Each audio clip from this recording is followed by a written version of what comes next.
It's a question that hums quietly in the background of our lives. You might hear it in the silence after a funeral, or in the dead of night when you can't sleep. Where do we go? I mean, where do we really go? Not our bodies, which we know have a rather predictable earthly fate. Consciousness, the spark, the thing that experiences joy, the thing that tells bad jokes, the thing that remembers the smell of rain on hot pavement. It's a question so profound, so universally human, that we've been trying to answer it since we first looked up at the stars. For some, the question is a source of great comfort, a promise of reunion or reward. For others, it's a source of deep anxiety, a step into a void of complete and utter nothingness. And for many like myself, it's a source of profound curiosity. It's a puzzle without a picture on the box. We have all these scattered pieces: religion, science, personal stories. We try to fit them together, hoping to catch a glimpse of the bigger picture. This journey isn't about finding a definitive answer, it's about exploring the map of human belief and wondering together. This journey takes us to some fascinating places. We'll look through the microscope of science, searching for a soul in the tangle of our neurons. We'll sit with ancient traditions that speak of reincarnation and endless cycles of being. We'll explore concepts of heavens and underworlds, places meticulously mapped out by generations of faith. The sheer variety of answers is, in itself, quite staggering. Before we can ask where the soul goes, it seems we have to get a handle on what it is. And that, it turns out, is a rather slippery business. For some, the soul is a simple concept, an immortal, non-physical essence that is the true you. It's the part that leaves the body, like a pilot ejecting from a plane. This idea is common in many religions and spiritual traditions. It's seen as the seat of our personality, our morals, and our consciousness. It's the ghost in the machine, the invisible driver of our physical selves, a distinct entity that can exist independently of our flesh and bone. But for others, the soul isn't an object at all. It's more of a verb, a process.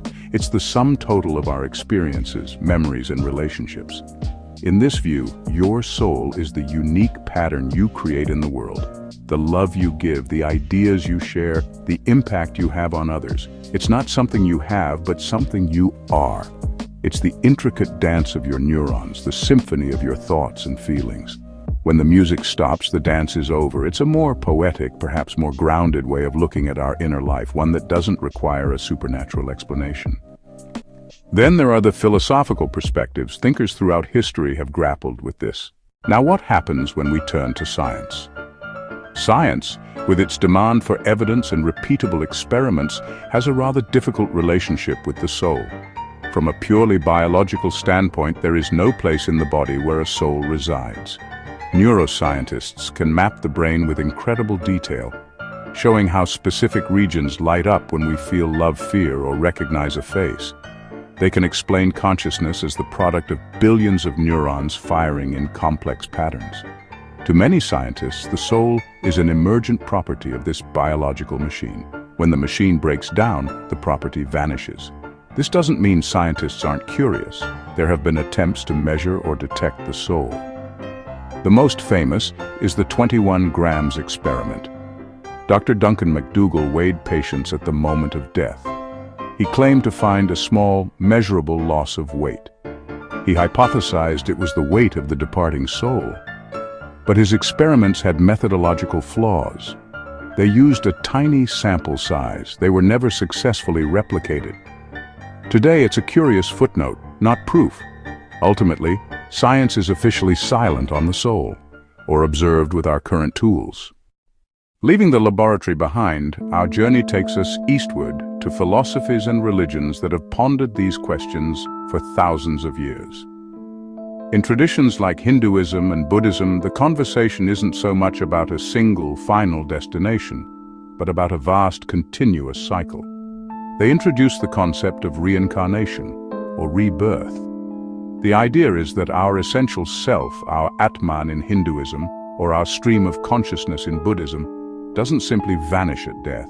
Instead, it is reborn into a new body, in a new life. It's not a one-way trip. but a continuous journey through countless lifetimes.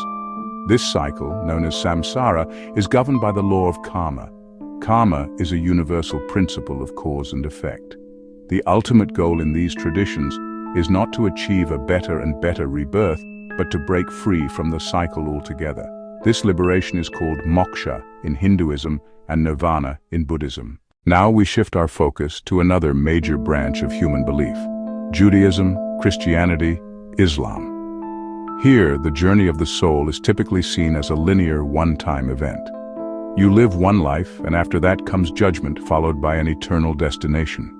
There is no endless cycle of rebirth, but a single, decisive test. This framework gives life a profound sense of urgency and consequence. Every choice matters, not just for this life, but for all of eternity. In Christianity, the narrative is centered on the concepts of heaven-hell. After death, the soul is believed to face a divine judgment. Those who have accepted faith in Jesus Christ and lived a righteous life are granted eternal paradise in heaven. Islam offers a similar, yet distinct, vision. After death, the soul enters a state called barzakh, an intermediary period before the final day of judgment. Judaism, being the oldest of the three, has a wider and more varied range of beliefs about the afterlife. Beyond the world's largest religions lies a rich tapestry of beliefs held by indigenous cultures and spiritualist movements.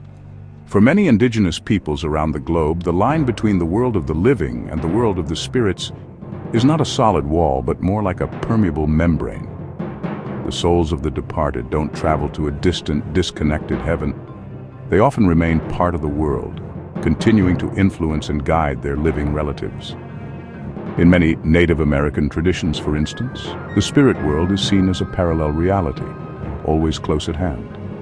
The journey after death might involve traveling to a specific place in the spirit world, but the connection to the tribe and the land remains. Ancestors are revered and consulted.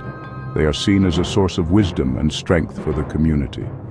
Death is not an end, but a transition to a different form of existence. Spiritualism, a movement that gained popularity in the 19th century, takes this connection a step further. The core belief of spiritualism is that the soul survives physical death, and that communication between the living and the spirits of the dead is possible. For a spiritualist, the afterlife is a vibrant place, often described as the Summerland. Our journey now takes us to a fascinating and honestly pretty controversial area: the accounts of people who have, by all medical definitions, died and then returned to life.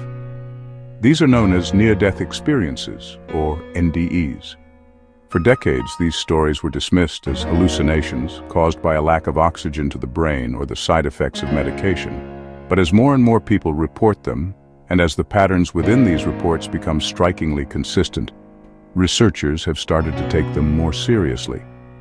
One of the most commonly reported features of an NDE is the feeling of leaving one's physical body. People often describe floating above the scene. This is often followed by a journey through a dark tunnel towards a brilliant, loving light. Many report being greeted by deceased relatives or benevolent spiritual beings who emanate a feeling of overwhelming love and acceptance.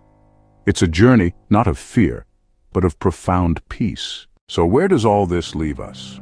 We've journeyed through science labs, ancient temples, and the strange borderlands of near-death. We've seen the soul as an immortal passenger, a complex biological process, a drop in a cosmic ocean, and a student in a karmic school.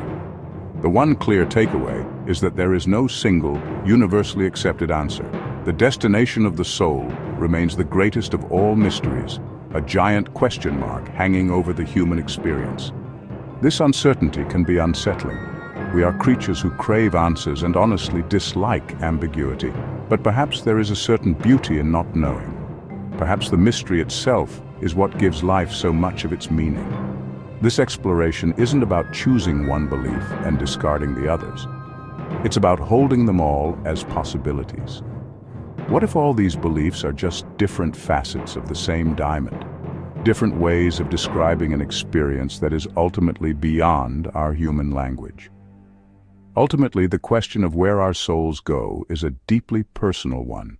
It's about being open, staying curious, and respecting the different paths that others have chosen to walk.